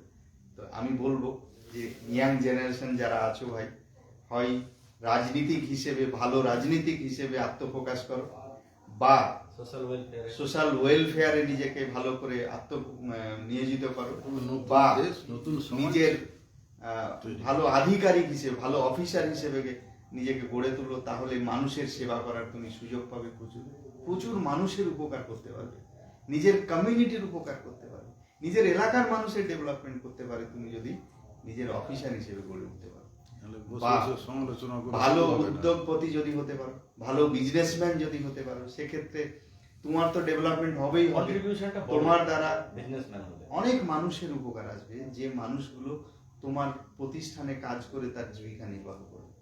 তো ভাই, অনেক কাজের সুযোগ আছে, অনেক চাকরির সুযোগ আছে, কেউ হতাশ হবে না, আত্মবিশ্বাস রাখো, নিশ্চয়ই তুমি ভালো কিছু করবে। আর last but not the least, একটা আমার আপনাদের কাছে কথা থাকছে প্রশ্ন হিসেবেই, যে মানুষ যদি পছন্দের কাজ পায় তাকে বিরক্তি লাগে না এবং টায়ার্ড হয় না, আর যদি পছন্দের কাজ না থাকে তাহলে সে সেই কাজে কোনো রকম ভাবে মনোনিবেশ করতে পারে না। একদম ঠিক বলেছো। সেটা হচ্ছে যে পেনকে প্লেজারে কনভার্ট করতে হবে। অর্থাৎ কোনো কাজ যদি কেউ ভালোবেসে করে, মন থেকে করে, হ্যাঁ, সেই কাজের ডেভেলপমেন্ট হবেই হবে। পেন যাতে পেইনে রূপান্তরিত না হয়। হ্যাঁ। পেইনের রূপান্তরিত। মানে এই কষ্টটাকে আনন্দে পরিবর্তন করতে, একদম। এবং এটা যারা করতে পারে তারাই জীবনে গেইন করেছে, তারাই জীবনে সফল হয়েছে। এই পড়াশোনা যারা করছো ভাই, এই পড়াশোনাটাকে ভালোবেসে করো, মন থেকে করো এবং এনজয় করো পড়াশোনাটাকে, দেখবে তুমি অনেক অনেক অনেক বড় হতে পারবে। একটা লোক নিজে আত্মপরিচয় দিতে চায় যে ও যাতে সোসাইটিতে ভালো লোক নামে পরিগণিত হয়, ও যাতে সোসাইটিতে এডুকেটেড লোক হিসেবে পরিগণিত হয়, ও যাতে সোসাইটিতে সুন্দর লোক হিসেবে পরিচিত পায়, ও যাতে ওর সোসাইটির লোক ওর নামে খুব প্রশংসা করে, এটা কিন্তু প্রত্যেকে চায়। কিন্তু তার বদলে যে ডিউটিজ রয়েছে, যে ডিউটিগুলো করতে হবে, সেই ডিউটিগুলো থেকে বিরত থেকে যায়। আর বিরত থাকার কারণে সেই সোসাইটিতে তাকে মানুষ সেই রকম ভাবে বিবেচিত করতে পারে না। তো আমরা যদি আমাদের আত্মপ্রকাশ করতে পারি পছন্দের কাজ দিয়ে। একটা গভীর প্রশ্নের দিকে যাবো ওইদিকে। হ্যাঁ হ্যাঁ, এই যে অবশ্যই। মালদা, মুর্শিদাবাদ বা বিশেষ করে আমরা মালদায় যে পরিযায়ী শ্রমিকের সংখ্যাটা খুব বেশি, এবং প্রায় দেখি কাগজে টাগজে টিভিতে কয়েকটা মারা গেল, ওখানে হলো মালদা তার বডি নিয়ে আসলো, সরকারের দায় ওকে পৌঁছে নিয়ে আসা। হ্যাঁ, নিয়ে আসা। আচ্ছা, মালদায় পরিযায়ী শ্রমিকের মূল কারণটা কি? আমি বলেছিলাম, সেটা হচ্ছে যে মালদা এবং মুর্শিদাবাদ, উত্তর দিনাজপুর, দক্ষিণ দিনাজপুরে প্রচুর পরিযায়ী শ্রমিক বাইরে কাজ করতে যাচ্ছে। এই পরিযায়ী সংখ্যাটা অনেক বেশি। তার কারণটা হচ্ছে যে এখানে যেহেতু কমিউনিকেশন বা প্লেন এরিয়া, এখানে প্রচুর মানুষ বসবাস করে, মানে এখানকার সোজা সাপটা বললে জনসংখ্যা বেশি, সেই তুলনায় এখানে কলকারখানা বা বড় মাপের ইন্ডাস্ট্রিজ সেখানে নেই, মানে এই জেলাগুলোতে নেই। কর্মস্থানের অভাব, কর্মসংস্থান এখানে সেইভাবে নেই, এবং না থাকার কারণে প্রচুর মানুষ আজকে কি বলে বাইরে কাজ করতে যাচ্ছে। আর একটা জিনিস আমি বলে নিই এই প্রসঙ্গে, সেটা হচ্ছে যে 2005 সালের এটা অ্যাক্ট, সেটা হচ্ছে NRGS, মানে national rural employment guarantee act. এই অ্যাক্ট অনুযায়ী 2006 সাল থেকে এই স্কিমটা চালু হয়, NRGS। পরবর্তীতে তার নাম হয়, এবং পরবর্তীতে তার নাম হয়ে যায় MGNRGS, Mahatma Gandhi national rural employment guarantee scheme. তো এই স্কিমটার মহৎ উদ্দেশ্য ছিল যে যারা বাইরে কাজ করতে যাচ্ছে সেই মানুষগুলোকে তার এলাকায় যদি কাজ করতে দেওয়া হয়, তাহলে সে নিজের বাড়ির খেয়ে তার অন্যান্য কাজের সাথে সাথে এই কাজটাও সে করতে পারবে, এবং তার উপার্জনও হবে, সে বাড়িতেও থাকতে পারবে, এবং এলাকার ডেভেলপমেন্ট হবে। মানে এলাকায় অ্যাসেট ক্রিয়েশন হবে। মানে সে দেখা গেল তার নিজের গ্রামের রাস্তা তৈরি করছে, এবং রাস্তা তৈরি করলে কি হবে যে নিজের রাস্তা নিজেও ইউজ করবে, প্লাস তার কর্মসংস্থান হচ্ছে। তো যাই হোক, এই স্কিমটা যদি প্রপারলি হয় এবং কেন্দ্রীয় সরকার যদি এতে ফান্ডটা ঠিকঠাক দেয়, আমার মনে হয় যে এখানেও অনেক পরিযায়ী শ্রমিক। একদিনের চার্জেস কতটা? একদিনের চার্জেস এটা হচ্ছে টাইম টু টাইম এর রেট রিভাইজ হয়, এবং এটা এখন অ্যাপ্রক্সিমেট এখন 250 প্লাস আছে। 250 যদি হয় তাহলে প্রত্যেক পরিবারে এক বছরে 25,000 টাকা পাবে একটা লেবার।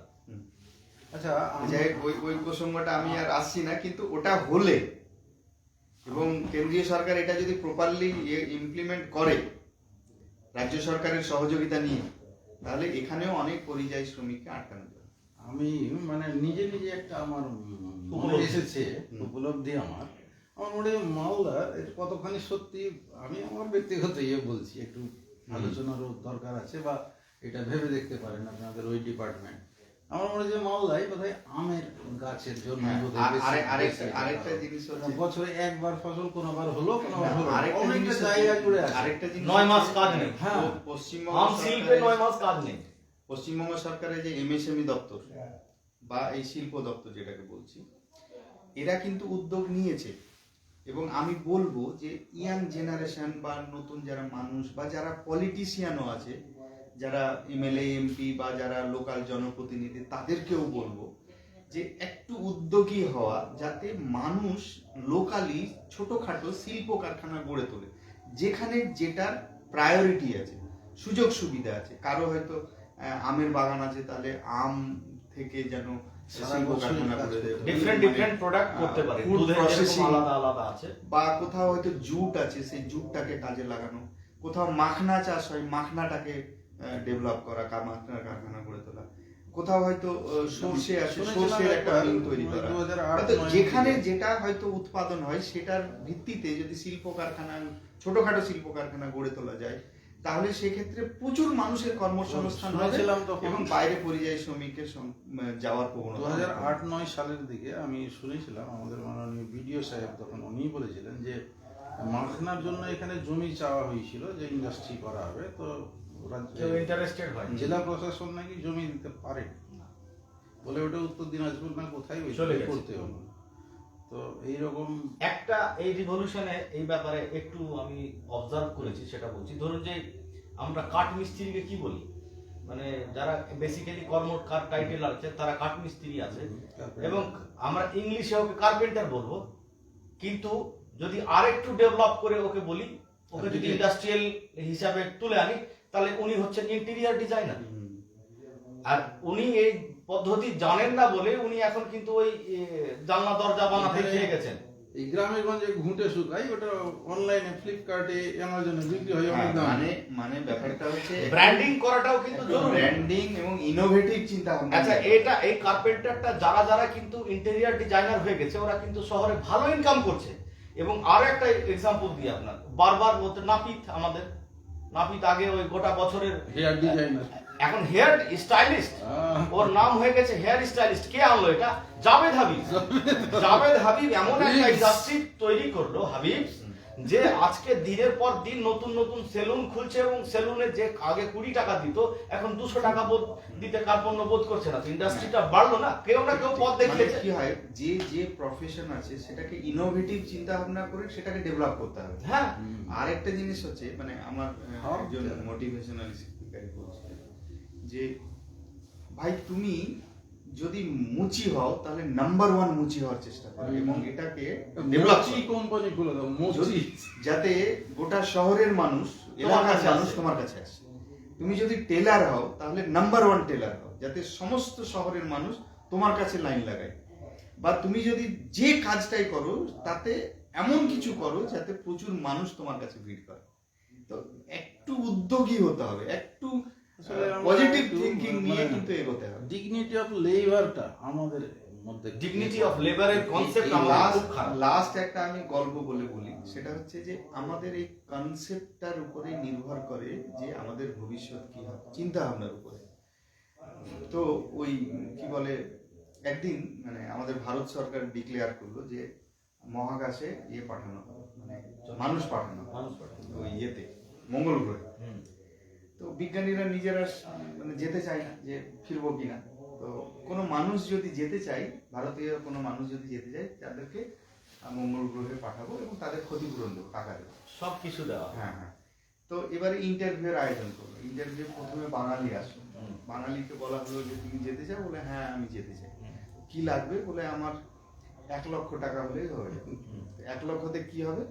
বলে 1 লক্ষতে 50,000 আমার বোনের বিয়ের জন্য, 50,000 আমার বিধবা মায়ের জন্য রেখে যাবো। তো বলে ঠিক আছে। তারপরে ও চলে যাওয়ার পরে পাঞ্জাবি আসলো।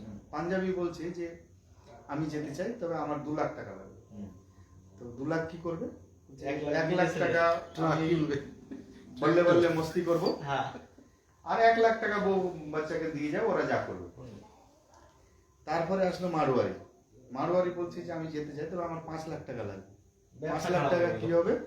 তো বলছে 5 লাখ টাকার মধ্যে 1 লাখ টাকা বাঙালিকে দেবো আর 2 লাখ টাকা পাঞ্জাবিকে দেবো, দিয়ে ওদের দুজনকে পাঠিয়ে দেবো, আমার 2 লাখ টাকা লাভ থাকে। হ্যাঁ, মানে ব্যাপারটা এটা হচ্ছে থিঙ্কিং, মানে যে যেমন করে ভাববে তার ডেভেলপমেন্ট সেইভাবে হবে। এই জন্য আমাদের থিঙ্কিংটা আমাদের একটু ভার্সাটাইল হতে হবে, যে কাউকে ভাবতে হবে ভাই আমি ভালো বিজনেস করব, কাউকে ভাবতে হবে যে আমি সরকারি চাকরি করব, কাউকে ভাবতে হবে যে আমি পলিটিক্স করব, বা কাউকে হয়তো সোশ্যাল ওয়ার্ক করব। তাহলে ওইভাবে ভাবতে হবে যে আমি যেন ওইভাবে করতে পারি। আমাদের ভাবনাটাই হচ্ছে আসল। তো বাঙালির অ্যাটিটিউডটাই বলে দেবে যে সে কি হবে। রাইট। আমাদের আজকের সদর্থক করতে হবে, পজিটিভ করতে হবে, তাহলে আমরা একটা পজিটিভ নোট দিয়ে আমরাও আজকে শেষ করতে পারবো। ফিনিশিং হ্যাঁ, স্টেটমেন্ট। যাই হোক ভাই, সবাই ভালো থেকো। আমি কি বলে ইমরানের ছাড়াতে এসছি, যাতে আমি চাই যে যারা আমার এলাকার মানুষজন আছো বা আমার এলাকার ছাত্রছাত্রী যারা আছো, যারা ভবিষ্যৎ গড়তে চাইছো, তারা বিভিন্ন দিক দেখে, কেউ চাকরি পেতে চাইলে বা কেউ বিজনেস করতে চাইলে, বা সব পথই কিন্তু খোলা আছে, এবং তুমি একটাকে চুজ করো আর বসে না থেকে তুমি ওই দিকে ফোকাস দাও, দেখবে ওই ক্ষেত্রেই তোমার ডেভেলপমেন্ট হবে এবং নিশ্চয়ই তোমরা ভবিষ্যতে ভালো কেরিয়ার করতে পারবে। এই প্রত্যাশা নিয়ে আমি আপাতত শেষ করছি। এবারে ইমরান স্যার, মাস্টার আপনার সাহেব। কনক্লুশন একটা তাহলে আপনি একটা কনক্লুশন স্টেটমেন্ট। ধন্যবাদ আজকে যারা আমাদের সাথে রয়েছে। আর একটা বিষয় বলে দিই যে পছন্দের কাজ করলে সত্যি ভালো লাগে। যদি আমি আমার সোশ্যাল ওয়ার্কের সাথে কানেক্টেড থাকি, যখন বাইরে থাকি, মানুষের সাথে থাকি, সারাদিন থাকার পরেও কিন্তু আমার কোনো টায়ার্ডনেস কাজ করে না। অথচ আমাকে যদি অন্য কোনো কাজে মানে এনগেজ করে দেওয়া হয়, বা কোনো বিয়ে বাড়িতে আমাকে এনগেজ করে দেওয়া হয় যে একটু দেখাশোনা করতে হবে, সহযোগিতা করতে হবে, আর অন্যান্য কোনো বিষয় থাকে বা বাড়ির কোনো কাজ থাকে, আমি কিন্তু খুব তাড়াতাড়ি 2 ঘন্টার মধ্যে টায়ার্ড হয়ে গিয়ে আমার ফিল হয় যে একটু ঘুমিয়ে নিই। তো এই যে মানসিকতা রয়েছে আমি নিজে অবজার্ভ করেছি, এবং social work lastly social work আমার কাছে খুবই পছন্দের সাবজেক্ট। সেই জন্য আমি কোনো মতেই সোশ্যাল ওয়ার্কের সাথে ডিসকানেক্টেড হতে চাই না। আর যদি আমার এই ফেসবুক পেজের মাধ্যমে কোনো রকম ভাবে কেউ কোনো কিছু করতে চাইছে, উদ্যোগী ব্যক্তি, তাদেরকে সহযোগিতা করার দায়বদ্ধতাও আমাদের রয়েছে। আমরা আমাদের উইজডম, নলেজ বা এডুকেশন সিস্টেম বা আমাদের সিনিয়র যারা রয়েছে তাদের সহযোগিতা নিয়ে তাদের গড়ে তোলার জন্য আমাদের সেই প্রচেষ্টা অলওয়েজ থাকবে। আর আজকে যারা আমাদের সাথে এই লাইভে থেকেছেন, যারা আজকে আমাদের লাইভ দেখছেন, তাদেরকে প্রত্যেককে ধন্যবাদ জানাচ্ছি ইন্ডিভিজুয়ালি, এবং নৌসাদ স্যারকেও ধন্যবাদ জানাচ্ছি যে আজকে আমাদের সাথে উনি সময় বার করেছেন আর আমাদেরকে অনেক বেশি উজ্জ্বল এক ভবিষ্যতের দিকে দিশা দেখিয়েছে।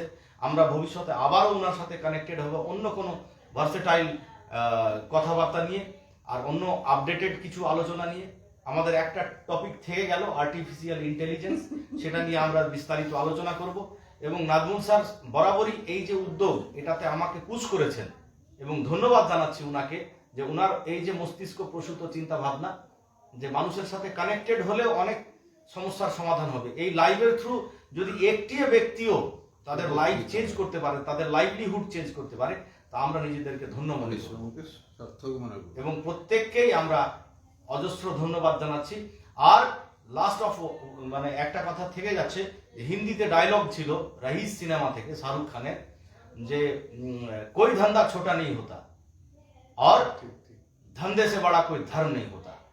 अगर तुम मजबूत हो तो तुम्हारे पीछे दुनिया हाथ धो के पीछे पड़े या कुछ भी करे, तुम मजबूत ही रहोगे। Thank you so much for being with us. Stay connected and stay tuned. Thank you so much once again. সবাইকে শুভরাত্রি জানিয়ে দাও।